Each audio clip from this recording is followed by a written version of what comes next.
O ayan, so ready na ba ang lahat para sa ating mumunting pasabog?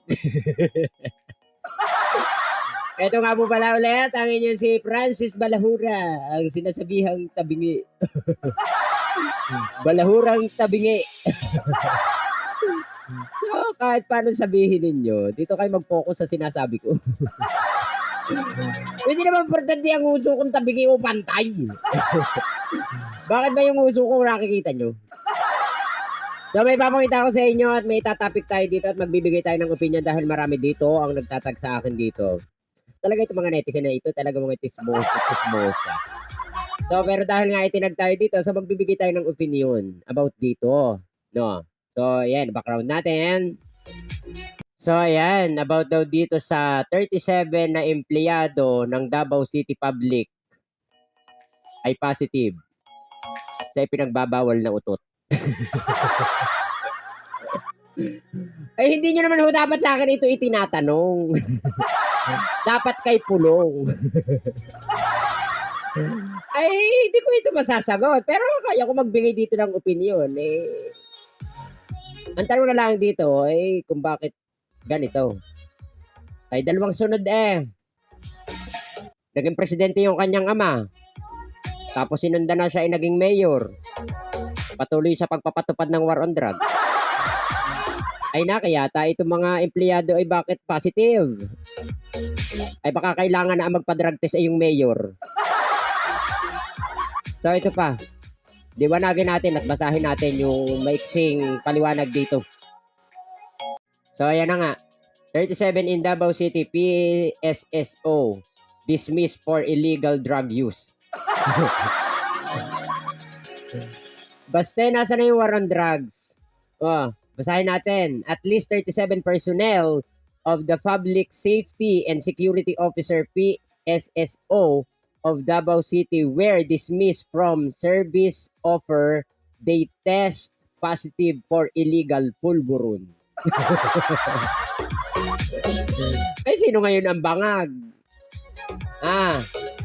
Ano na nangyari sa drug war ni Pulong? Ay baka nga sa kung tutuusin, wag ka munang manawagan baste na magpa-drug test ang presidente. Baka mas kinakailangan yung lokal na pamahalaan muna. At saka kala ko kayo ay magagaling at ayaw nyo sa drug. Pero maganda yung proseso mo. No, hindi mo muna tinutukhang. Hindi mo muna may pinagugurgur. Kasi pinababayaan mo. Kung sa ama mo, ay hindi na bibigyan ng pagkakataon yan. Pag hindi ay, bang, bang, round to the room!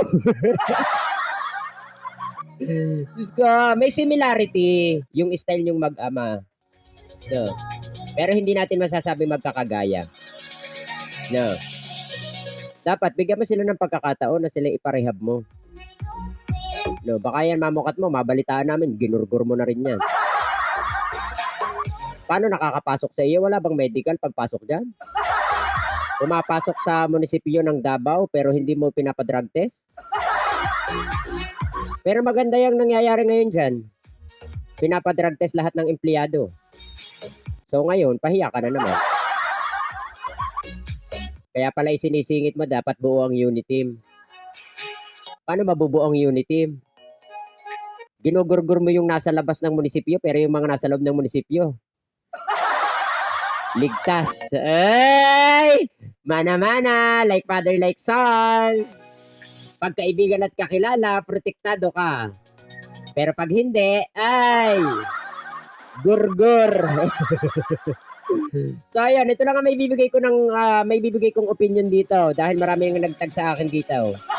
Ang may bibigay ko lang po dito ay good job, baste. Talagang pinanindigan mo ang katigasan ng iyong testicles. So, yun. Keep safe and God bless. So, ayan ha. Yan ang aking opinion. Sana, bago mo linisan ang harapan ng iba, linisin mo muna ang sarili mong harapan. Nakikita mo yung amos ng ibang lugar.